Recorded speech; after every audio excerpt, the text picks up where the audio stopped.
this immortist kingdom, a channel to relax, have our bread of life, and be closer to our Heavenly Father. The story of Esther begins with King Xerxes of Persia hosting an extravagant banquet for his nobles. The celebration lasted for 180 days, showcasing his wealth and power. During this feast, the king summoned his queen, Vashti, to appear before his guests to display her beauty. Vashti refused, and the king, insulted by her defiance, stripped her of her title and banished her. This action left the kingdom without a queen, prompting a search for a new one, sparking the events that would lead to Esther's rise. Across the Persian Empire, young women were summoned to the royal palace to compete for the queen's position. Esther, a beautiful Jewish orphan raised by her cousin Mordecai, was among those chosen. Mordecai instructed her to keep her Jewish heritage a secret for her safety. Esther found favor with everyone in the palace, especially the king. After a year of preparation, she met Xerxes, who was so taken by her grace and beauty that he crowned her as his new queen. While Esther settled into her role as queen, her cousin Mordecai stayed close to the palace gates to keep an eye on her. One day, Mordecai overheard two royal guards plotting to assassinate King Xerxes. He reported the plot to Esther, who informed the king, crediting Mordecai for his loyalty. The plotters were executed, and the incident was recorded in the royal chronicles, though no reward was given to Mordecai at that time.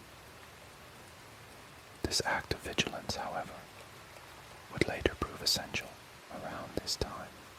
Haman, a powerful advisor to the king, was promoted above all other officials. King Xerxes ordered everyone in the kingdom to bow down to Haman as a show of respect. Mordecai, however, refused to bow, stating his Jewish faith forbade it. Haman was infuriated, and upon discovering Mordecai's Jewish heritage, devised a plan not only to punish him, but to annihilate all Jews in the Persian Empire. Haman cunningly persuaded Xerxes to issue a decree for their extermination. Haman cast lots, or pur, to determine the date for this mass execution, which fell on the 13th day of the month of Adar. When news of the decree reached the Jewish community, panic and mourning spread. Mordecai, in deep distress, tore his clothes, put on sackcloth, and wailed publicly at the palace gates. He sent word to Esther, urging her to intercede with the king to save her people. Though terrified, Esther realized that her position gave her a unique opportunity. At first, Esther hesitated, for approaching the king uninvited was punishable by death unless he extended his golden scepter. Mordecai, however, reminded her that her rise to the throne might be for such a time as this. Taking his words to heart, Esther requested that all the Jews in Susa fast and pray for her. She too fasted for 3 days, preparing to risk her life for the survival of her people.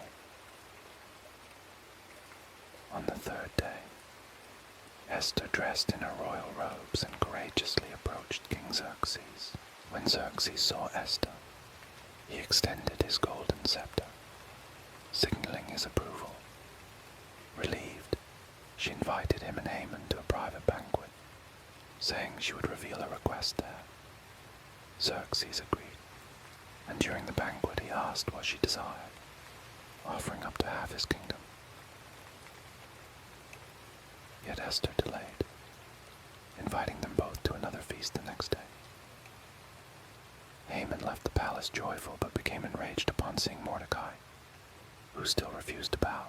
Fueled by his anger, Haman a 75-foot gallows to be built that night, intending to hang Mordecai the next morning. That same night the king was unable to sleep, so he reviewed the royal chronicles, where he found the record of Mordecai's loyalty in foiling the assassination plot. Curious, Xerxes asked what reward Mordecai had received, and learning that he had been given none, decided to honor him publicly. The timing was a providential twist. The next morning, just as Haman was about to request Mordecai's execution, the king summoned him and asked how a man the king delighted to honor should be treated. Thinking the king meant him, Haman suggested a lavish honor.